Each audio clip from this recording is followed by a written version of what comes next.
Assalamualaikum warahmatullahi wabarakatuh. Alhamdulillahirabbil alamin. Puji syukur kita panjatkan kehadirat Allah Subhanahu wa taala atas segala rahmat dan hidayah yang diberikan kepada kita semua, sehingga kita dapat menyelesaikan dan mempresentasikan hasil diskusi kami mengenai matkul sains bahan yang diampu oleh Bapak di Kartiko SSI MSC. Baik, perkenalkan anggota kelompok kami yang pertama Desti Rahmawati, NIM 1A01802, yang kedua Viera Audina, NIM 1A0180021, dan yang ketiga Septi Rahayu, NIM 1A018056, dengan judul presentasi Sistem Penghantaran Obat Berbasis Nanopartikel. Latar belakang pemilihan judul yaitu teknologi nanopartikel saat ini telah menjadi tren baru dalam pengembangan sistem penghantaran obat. Adanya senyawa dalam obat yang mempunyai kelarutan yang rendah di dalam air, serta kurangnya kemampuan permeabilitas menembus barrier absorpsi dapat mempengaruhi bioavailabilitas di dalam tubuh. Selain itu, bioavailabilitas sangat dipengaruhi oleh stabilitas terhadap pH lambung dan kolon, metabolisme oleh mikroflora normal dalam saluran pencernaan, absorpsi melalui dinding usus, mekanisme aktif pompa inflaks, dan metabolisme lintas pertama. Solusi dari permasalahan tersebut adalah dengan mengembangkan sistem penghantaran obat yang dikenal dengan sistem penghantaran obat baru atau novel drug delivery system. Tinjauan pustaka terdiri dari beberapa poin. Yang pertama, nanopartikel, yang kedua, novel drug delivery system, yang ketiga, jenis dan karakteristik NDDS, dan yang keempat, aplikasi NDDS. Nanopartikel. Nanoteknologi adalah ilmu dan rekayasa dalam menciptakan material, struktur fungsional, maupun piranti alam skala nanometer. Material nanopartikel adalah material-material buatan manusia yang berskala nano, yaitu dalam skala 1-100 nanometer. Termasuk di dalamnya adalah nanodot atau quantum dot, nanowire, dan carbon nanotube. Teknologi nanopartikel memiliki banyak keunggulan, diantaranya ukuran partikel yang lebih kecil menyebabkan luas permukaan jadi lebih besar dalam jumlah yang sama, sehingga afinitas dari sistem menjadi meningkat. Kelebihan lainnya dari nanopartikel adalah ukuran partikel yang koloidal, sehingga memiliki kemampuan untuk menembus ke celah-celah ruang antar sel. Kemampuan yang lebih tinggi untuk menembus dinding sel, baik secara difusi, opsonifikasi, maupun fleksibilitasnya untuk dapat dikombinasikan dengan teknologi lain, sehingga terbuka kemungkinan untuk mengembangkan pada target dengan berbagai keperluan. Novel Drug Delivery System atau NDDS. NDDS merupakan suatu sistem penghantaran obat yang lebih modern dengan cara mengontrol pelepasan obat, sehingga aktivitas farmakologis menjadi lebih baik. Tidak hanya digunakan sebagai instrumen untuk mengetahui adanya peningkatan bioavailabilitas dari bioaktif, tetapi NDDS juga dapat digunakan untuk mengetahui biodistribusi pada jaringan tertentu sehingga diketahui profil toksikokinetiknya. Sistem pembawa NDDS yang digunakan harus dapat menghantarkan obat pada laju yang sesuai dengan kebutuhan tubuh selama periode pengobatan serta mampu menyalurkan senyawa aktif dari sediaan hingga ke tempat aksi obat. Pembawa-pembawa tersebut dikelompokkan menjadi beberapa golongan, yaitu yang pertama sistem pembawa berbahan dasar fosfolipid, contohnya liposom, etosom, transfersom, dan fitosom. Yang kedua, sistem pembawa berbahan dasar lemak, contohnya mikro atau nano emulsi, dan solid lipid nanopartikel atau SLN. Yang ketiga, sistem pembawa berbasis surfaktan, contohnya misel. Dan yang keempat, sistem pembawa berbasis polimer, contohnya nanopartikel kitosan atau dendrimer. Selanjutnya ada jenis-jenis dan karakteristik NDDS. Yang pertama ada liposom. Liposom adalah suatu vesikel artifisial yang dibuat dari fosfolipid dan kolesterol. Liposom sebagai NDDS dapat memperbaiki aktivitas terapeutik dan keamanan obat. khususnya dengan menghantarkan obat pada sisi aksi dan mengatur kadar obat pada konsentrasi terapeutik dalam jangka waktu yang diperpanjang. Yang kedua ada fitosom.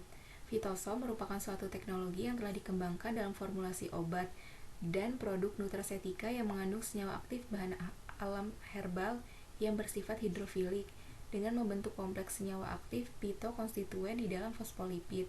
Pembuatan fitosom ditujukan untuk meningkatkan absorpsi obat sehingga dapat meningkatkan bioavailabilitas dan efikasi obat. Yang ketiga ada etosom. Etosom adalah suatu sistem pembawa berupa vesikal yang lembut dan elastik dengan komponen utama adalah fosfolipid, alkohol, etanol atau isopropil alkohol dengan konsentrasi yang cukup tinggi yaitu 20-45% dan air.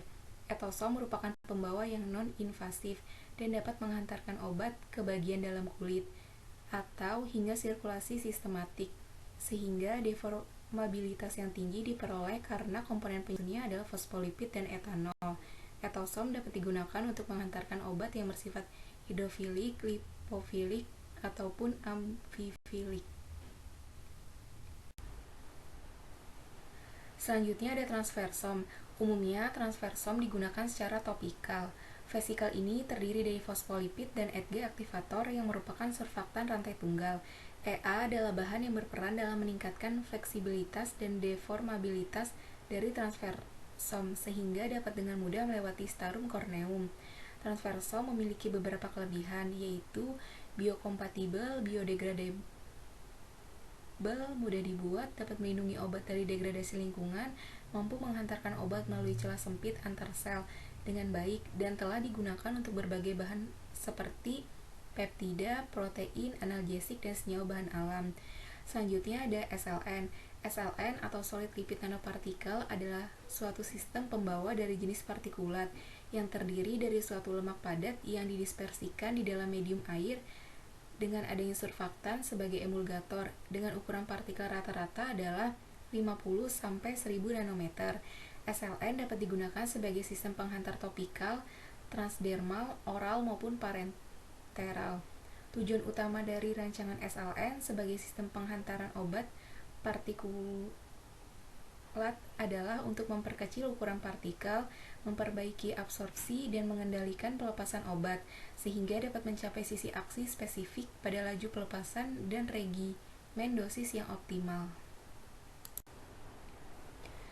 Selanjutnya ada mikro dan nano emulsi.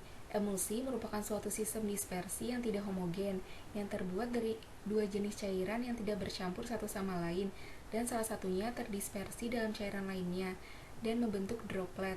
Emulsi dapat diklasifikasikan menjadi emulsi biasa, mikroemulsi, submikroemulsi. Sebagai suatu sistem penghantar obat, emulsi terdistribusi dalam tubuh dan tertarget berdasarkan afinitasnya terhadap limfa. Obat juga dapat dilepaskan secara diperlambat dalam jangka waktu yang lama karena obat dijerap pada fase dalam dan keluar secara langsung karena sentuhan tubuh dan cairan jaringan. Yang terakhir ada misel. Misel merupakan suatu molekul surfaktan atau polimer yang membentuk suatu partikel sferis di dalam larutan. Polimer misel berukuran dari 10-100 nanometer. Suatu misel dapat meningkatkan bioavailabilitas zat aktif karena misel dapat meningkatkan kelarutan dan melindungi obat dari pengaruh lingkungan selama obat dihantarkan. Umumnya, obat dapat dilepaskan dari misel karena adanya stimulus berupa pH, temperatur, atau gelombang ultrasonik. Kemudian ada aplikasi dari NDDS. Yang pertama ada kitosan yang dapat dijadikan sebagai alternatif yang cocok pada banyak senyawa obat dan telah ditunjukkan pada berbagai penelitian, seperti digunakan pada formulasi nanopartikel paklitaxel, yaitu suatu obat anti kanker pada ukuran 116 nanometer. Kemudian ampicillin trihidrat, yaitu kombinasi 5-fluoroasil dan leukovorin dan merupakan anti kanker kolon dengan ukuran partikel bervariasi, mulai dari 40,73 sampai 78,53 nanometer.